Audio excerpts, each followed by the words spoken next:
Assalamualaikum warahmatullahi wabarakatuh. Terima kasih pada kesempatan ini. Saya akan mempresentasikan analisa kasus di mana saya memilih kasus pelanggaran HAM dan PHK sepihak oleh CNN Indonesia. Kasus ini terjadi pada tahun 2024 di mana Komnas HAM menyatakan bahwa CNN Indonesia melanggar hak asasi manusia karena melakukan PHK sepihak terhadap sejumlah jurnalis dan anggota serikat pekerja. Ditemukan dugaan intimidasi dan pemberangusan serikat pekerja atau union busting yang bertentangan dengan prinsip kebebasan berserikat. Adanya laporan menyebut pekerja dipecat tanpa mekanisme dialog sosial yang adil dan tanpa kompensasi memadai. Komnas HAM menilai tindakan tersebut melanggar Undang-Undang Ketenagakerjaan dan prinsip etika profesi jurnalisme. Komnas HAM juga merekomendasikan pengembalian upah, pengangkatan kembali pekerja yang di PHK, serta pengakuan resmi terhadap serikat pekerja. Lalu mengapa kasus ini dianggap melanggar etika bisnis? Ada 5 poin. Yang pertama adalah tindakan PHK sepihak dan tanpa kompensasi yang wajar, serta pembubaran serikat pekerja melanggar prinsip keadilan dan hak asasi manusia.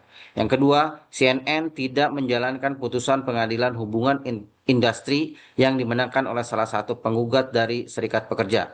Yang ketiga, dalam perspektif deontologi, perusahaan memiliki kewajiban moral memperlakukan karyawan sebagai tujuan, bukan sebagai alat. Yang keempat, dari sisi utilitarianisme atau etika kegunaan, keputusan tersebut menimbulkan penderitaan banyak bagi pihak, terutama karyawan dan keluarganya, sehingga tidak menghasilkan the greatest good, kebaikan atau manfaat terbesar dari perusahaan. Yang kelima adalah bertentangan dengan kode etik ILO nomor 87 dan 98 tentang hak berserikat dan kebebasan berorganisasi. Lalu siapa stakeholder yang dirugikan dan apa kerugiannya? Yang pertama tentunya adalah karyawan dan serikat pekerja. Mereka memiliki kerugian berupa kehilangan pekerjaan, pendapatan, dan hak berserikat. Yang kedua, tentunya keluarga karyawan menimbulkan dampak ekonomi dan psikologis akibat kehilangan penghasilan. Yang ketiga, tentunya publik dan pembaca, menurunnya kepercayaan publik terhadap independensi media. Yang keempat, perusahaan itu sendiri, reputasi akan rusak, kepercayaan publik menurun, serta potensi sanksi hukum. Yang kelima, tentunya regulator, dalam hal ini Komnas HAM dan Disnaker, harus menangani konflik industrial dan menerima tekanan publik. Lalu solusi dan rekomendasi agar kasus serupa tidak terjadi lagi di masa yang akan mendatang. Yang pertama adalah dari sisi etika dan kebijakan SDM. Yang pertama, perusahaan harus membangun kode of etik internal yang menjamin hak karyawan dan kebebasan berserikat. Yang kedua, perusahaan perlu mengintegrasikan prinsip human right due diligence atau uji tuntas hak asasi manusia dalam operasi bisnis perusahaan. Yang kedua, dari sisi dialog sosial, perusahaan harus menerapkan mekanisme bipartit dan tripartit dialog sebelum melakukan PHK.